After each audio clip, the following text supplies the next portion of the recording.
بسم اللہ الرحمن الرحیم۔ میں ہوں ایس انصاری۔ یونس گوہر شاہی کی آپ یہ ویڈیو سنیے، اس کا عنوان ہے اللہ کا دین۔ یہ آپ سنیں، پھر میں کوئی تبصرہ دیتا ہوں۔ تمام آسمانی کتابیں اور صحیفے اللہ کا دین نہیں، ان کتابوں میں نماز، روزہ اور داڑیاں، جبکہ اللہ اس کا پابند نہیں۔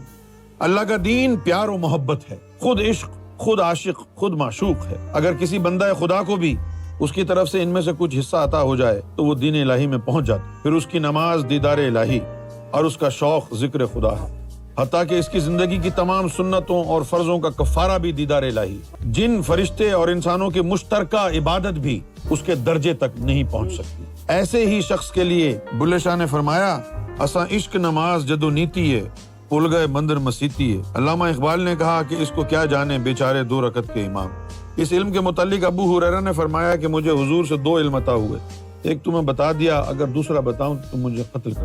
تاریخ گواہ ہے کہ جنہوں نے بھی اس علم کو کھولا، شاہ منصور اور سرمد کی طرح قتل کر دیے گئے، اور آج گوہر شاہی بھی اس علم کی وجہ سے قتل کے دہانے پر کھڑا ہے۔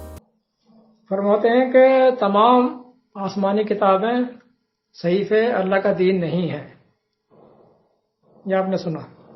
لیکن قرآن اس کے برعکس کچھ اور کہتا ہے۔ قرآن کہتا ہے، شرع لکم من الدین ما وصی بہ نوحا والذین اوحینا الیک وما وصینا بہ ابراہیم وموسیٰ وعیسیٰ 42 کی 13 کہتا ہے اللہ نے دین کی شریعت تمہارے لیے بنا کر دی ہے، وہی شریعت جس کی وصیت آپ کو کی ہے، اسی کی وصیت ہم نے نوح علیہ السلام کو بھی کی تھی، یعنی اسی دین کی۔ نوح کو بھی کی تھی، ابراہیم کو، موسیٰ کو، عیسیٰ کو۔ پھر دوسری سورہ کے اندر، سورہ نساء کے اندر کہتا ہے کہ اے نبی، ہم نے آپ پر بھی اسی طرح وحی کی ہے جیسے نوح علیہ السلام پر اور ان کے بعد کے تمام انبیاء پر۔ یہ سورہ نساء کی آیت 163 163۔ اب یہ لوگ خود فیصلہ کر لیں، آپ لوگ خود فیصلہ کر لیں کہ اس پر ایمان لانا ہے یا قرآن پر ایمان لانا ہے، اس کی بات ماننی ہے یا قرآن کی ماننی ہے، یہ فیصلہ آپ کریں۔ اب آگے بڑھیں۔ اب جس بات کی بیس ہی غلط ہو گئی تو آگے کچھ کہنا، سننا ہی بیکار ہے۔ تاہم پھر بھی کچھ بتاؤں گا میں۔ اس کا سارا تانا بانا، تصوف کا سارا تانا بانا جو ہے، مسٹیسزم کی بنیاد جو ہے وہ ہے اس کے اوپر کہ دل کس طرح صاف ہوتا ہے۔ تصوف، اللہ کا ذکر کرنے سے دل جو ہے وہ کلین ہو جاتا ہے، صاف ستھرا ہو جاتا ہے، یہ سمجھو اس کی بنیاد۔ ساری قدورتیں، ساری برائیاں ختم ہو جاتی ہیں، پھر کسی ظاہری شریعت پر عمل کرنا لا حاصل ہو جاتا ہے، بے سود ہو جاتا ہے۔ یہ ساری تگ و دو شریعت کی اللہ سے قریب ہونے کے لیے تو ہوتی ہے، اور صوفی تو خود اللہ سے مل جاتا ہے، جا کر اللہ میں انمرج ہو جاتا ہے، وہ اور اللہ ایک ہو جاتے ہیں۔ اے اللہ تو اللہ، میں اللہ تو اللہ، یہ ہو جاتا ہے، پھر ایک ہی ہو جاتے ہیں۔ تو پھر شریعت پر عمل کیوں؟ لا حاصل ہو گیا نا پھر تو۔ جبکہ قرآن، اب دیکھیں پھر قرآن پر آ جائیے، قرآن نبی ہی سے، نبی جیسی ہستی سے کہلوا رہا ہے، کیا کہتا؟ قل، آپ کہہ دیجئے، انی اخاف ان عصیت ربی عذاب یوم عظیم 6/16۔ آپ کہہ دیجئے کہ میں تو ڈرتا ہوں کہ میں اگر اپنے رب کے حکموں کی نافرمانی کروں تو بڑے دن کے عذاب میں گرفتار کر لیا جاؤں گا، دھر لیا جاؤں گا۔ نبی ڈر رہے ہیں شریعت کی خلاف ورزی کرنے سے، اور یہ آزاد ہیں شریعت سے، یعنی شریعت کی سخت پابندی نبی پر بھی ہے، لیکن یہ اپنے آپ کو انبیاء سے بھی بالاتر سمجھتے ہیں۔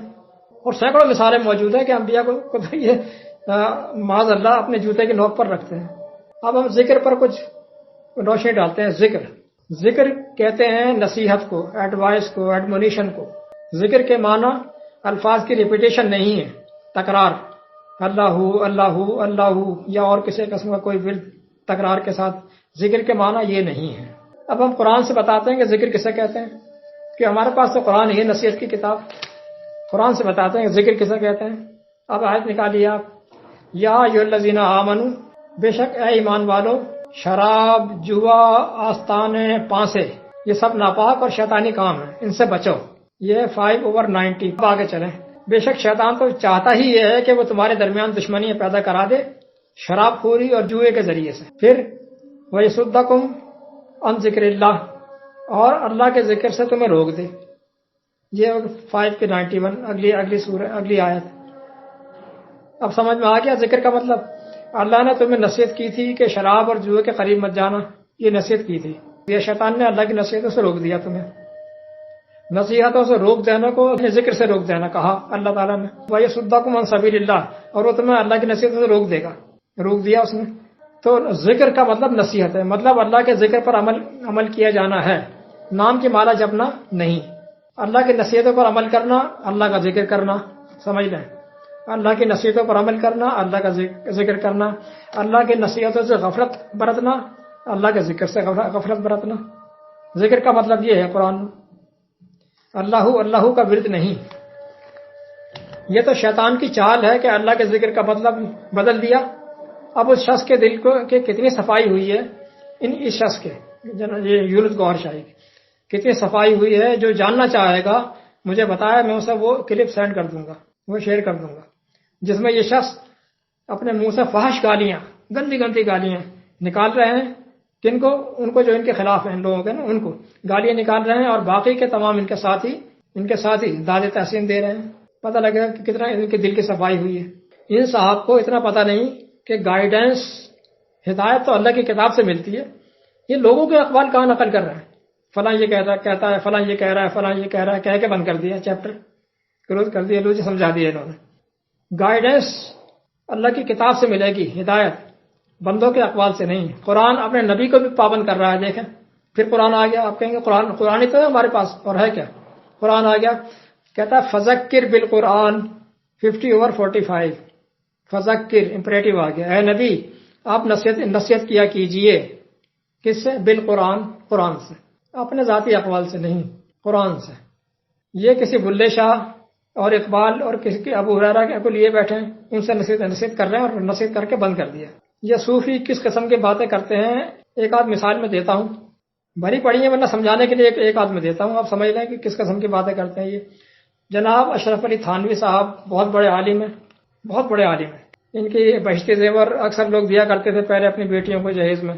ان کے تراجم بھی ہیں، ان کے تفاسیر بھی ہیں اشرف علی تھانوی صاحب، اور پلس یہ صوفی بھی ہیں. یہ کم لوگوں کو پتا ہے کہ صوفی بھی ہیں.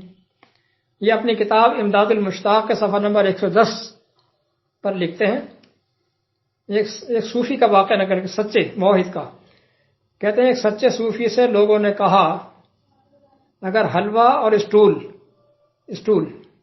یعنی غلاظت، اسٹول، حلوہ اور اسٹول ایک ہی ہیں، ایک ہی چیز ہیں، اور اللہ کی ذات کا حصہ ہیں، تو دونوں کو کھا کر دکھاؤ. ان بزرگ نے، انہوں نے خنزیر بن کر پہلے غلاظت کھا لی، اسٹول کھا لیا، پھر انسان بن کر حلوہ کھا لیا. واہ جی واہ، کیسی رہی. اب ایک اور مثال دیتا ہوں، ایک اور مثال. یہ اور بھی بڑے صوفی ہیں. یہ صوفیوں کے سمجھو دادا جی یا ابا جی یا دادا جی ہیں، یہ چیف ہیں صوفیوں کے. یہ ہیں جناب شیخ محی الدین ابن عربی. شیخ محی الدین ابن عربی، ان کے قلم سے وہ اپنی کتاب فصوص الحکم اس میں لکھتے ہیں کہ یہ کتے اور سور یہی تو ہمارے معبود ہیں. لیجیے صاحب، پتہ لگ گیا آپ کو. آگے لکھتے ہیں اور فرعون کو یہ حق حاصل تھا کہ کہے انا ربکم الاعلی، میں تمہارا سب سے بڑا رب ہوں، میں تو ہوں تمہارا رب اعلیٰ. اس لیے کہ وہ اللہ کی ذات کا ٹکڑا ہی تو تھا. آگے سمجھ میں. اب اگلی قسط میں ابو ہریرہ کی روایت پر کچھ روشنی ڈالوں گا اور یہ بتاؤں گا کہ یہ سب کچھ، یہ جو اسلام کو تبدیل کیا گیا عجمی اسلام میں، یہ کیسے ہوا. اور پھر علامہ اقبال، آپ تو نقل کر کے چل دی ہے نا، کیا علامہ اقبال نے یہ فرمایا. میں بتاؤں گا علامہ اقبال کیا فرماتے ہیں. آپ نے تو غلط نتیجہ نکال کے لوگوں کو بہکا دیا. میں بتاؤں گا علامہ اقبال کیا فرماتے ہیں اگلی قسط میں. والسلام.